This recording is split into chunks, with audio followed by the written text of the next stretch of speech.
Hey everyone, doing a portrait of this pretty young lady that I found on Sketchy, which is an app where people post photos for artists to draw and paint from.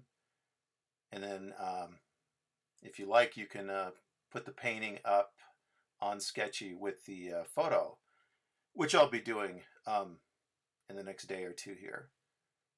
This is another one for the 30 by 30 Direct Watercolor Challenge. Which is a challenge to do 30 paintings in 30 days. And one of the things that goes with the challenge is you're not supposed to be using a pencil. So you're not really able to do a preliminary drawing with pencil. And so what I'm doing here is I'm kind of working in everything very lightly, almost as if I were working with pencil. But obviously you can't erase. It's harder to make changes. It's not as precise as a pencil, but that's kind of what I'm doing here. This is kind of the pencil replacement stage. And a lot of bad proportions going in right away,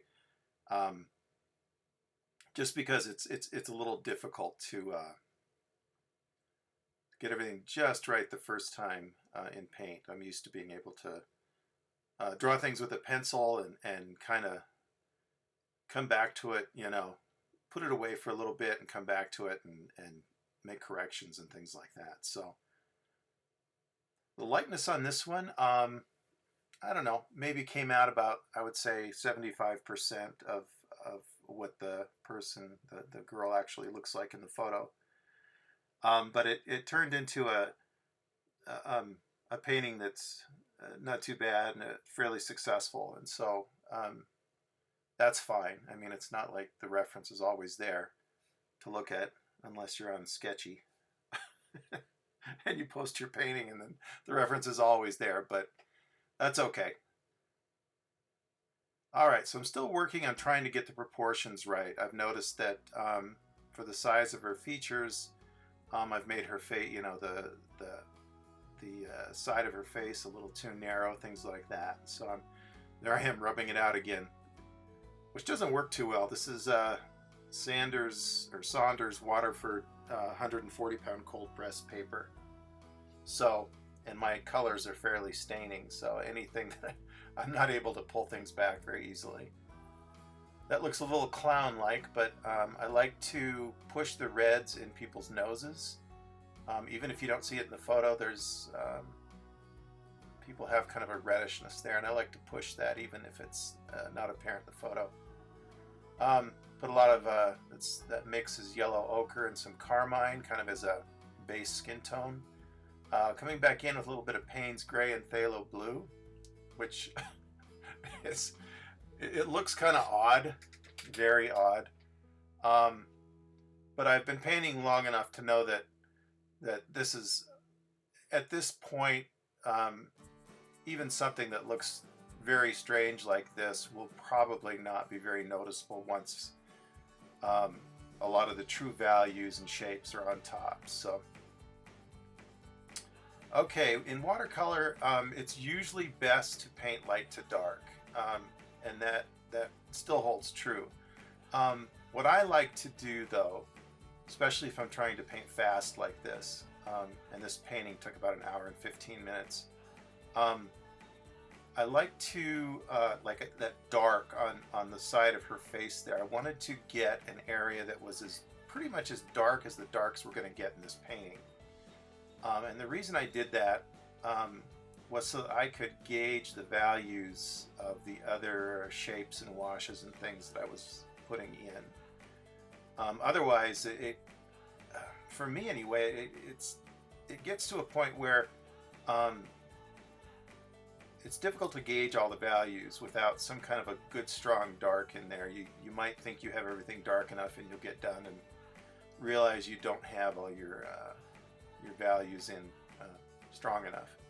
So I do like to put it somewhere where I know there's going to be a real strong dark. Sometimes I'll put that in early just to give myself kind of a gauge.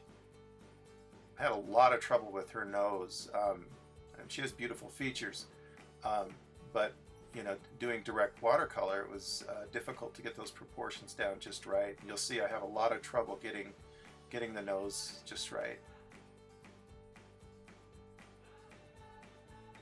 Just kind of putting in just some of the little shadow forms around her chin and her mouth there.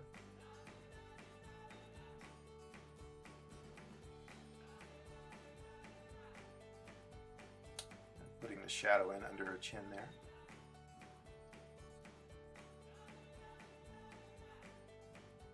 There I am, pushing that dark even darker. I really want to know what my darkest darks are going to be in this painting before I go much further. And defining her collar there. Letting it. Ooh. Sorry, you have to see my big head getting in the frame there. A little scary.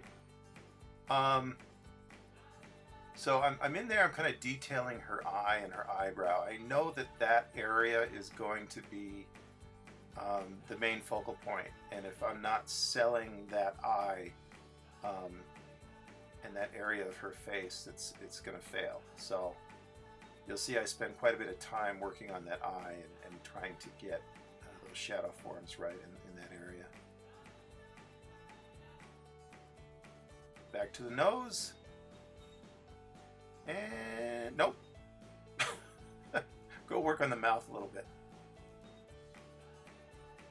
So I'm really looking at where the dark areas on her lips are, and in the corners of her mouth is where the very darkest little darks are.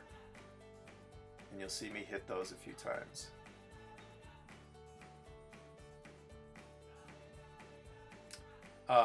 In doing this, like I mentioned, the lightness in that eye over there, the lightness is off compared to the photo.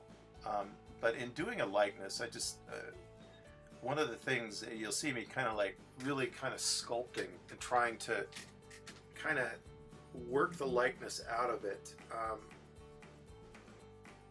And with a likeness, oh, that eye there, that putting a little shadow in there. Got to make sure that you think of eyes as orbs, you know, that they'll have kind of a lighter and darker side, like an orb would, but you're only seeing a small portion of that orb. But anyway, like I was saying, with likenesses, I almost want to say it's 75% of getting a likeness is in seeing, is in really looking at those proportions, really looking at those shapes and how they relate to each other, and 25% in the doing, in the painting. And that's, you know, that may not be completely true, but there is a lot of seeing that goes into getting a likeness right. You really have to pay attention to those relationships.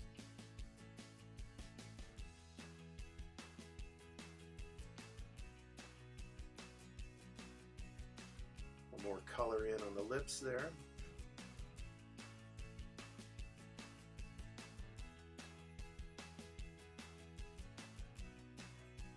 Working some color into the nose area.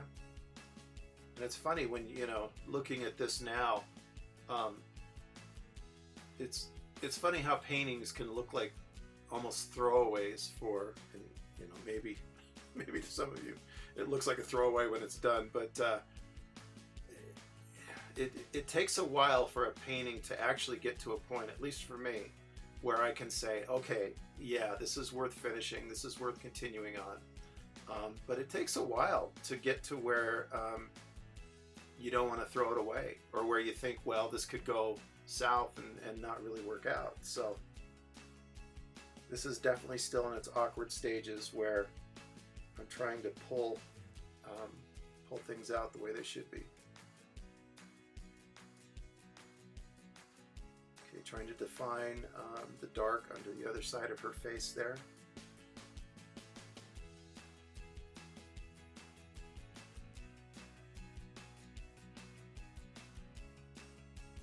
And you know, if I were doing a likeness that really mattered, I would do a drawing in pencil and then set it aside for, I don't know, half a day or a day, and come back and look at it again, because there's something that happens that, and I don't know if there's a term for it, but I call it delayed clarity. And it's while you're working on a piece, there's something that happens in your mind where whatever you're looking at, whether it's something from life or some photo reference. You can see the jumping there. My wife is working in the kitchen where I am, and she's knocking stuff on the counter and making noise. And anyway, so what I was talking about with what I call delayed clarity is you can be working on a drawing or a painting, and there's something that happens in your mind where what you're working on looks more like the reference than it really does, and it gets difficult to judge whether something is truly close to what your reference is or not. And so it takes a little time away. I wanted to put a strong blue in there in her hair to counterbalance the warm tones that are going to be in her face. And then I put some carmine down at the bottom there. Just kind of going back and forth with the warms and cools in the kind of more abstract areas. But back to what I was saying about delayed clarity. It's like, so sometimes you really need some time away from your drawing before you go in and finish it to really be able to see things for what they are, because I don't know what it is, but there's something about the human mind that starts to meld two things, and you start to see your drawing as being much more accurate than it really is. And I've run into that even on this challenge where I did a portrait of Edward Hopper, and I thought it was pretty dead on, and then posted the image and started looking at it a few hours later and noticed all sorts of problems I didn't catch while I was working on it.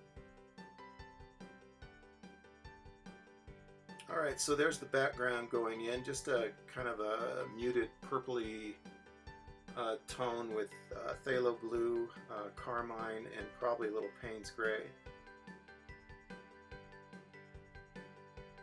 At this point I'm warming up some of the areas of her face with yellow ochre and a little bit of carmine, and then leaving patches of the lightest lights on her forehead and her cheek there.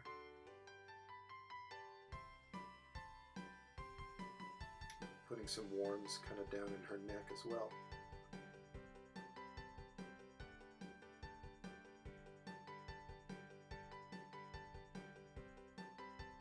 Okay, I'm going back in and hitting that dark on that side of her face again, the shadow side. I did it once before, but it wasn't strong enough, so I kind of went in with that kind of purpley color and hit it again, and I think I left it there. I think that's pretty good value for the shadow side.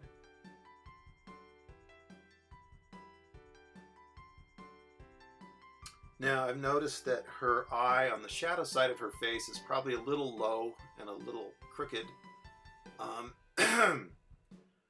But I wish I would have caught it earlier, but I don't think it deters from the painting too much because it's kind of buried in shadow there.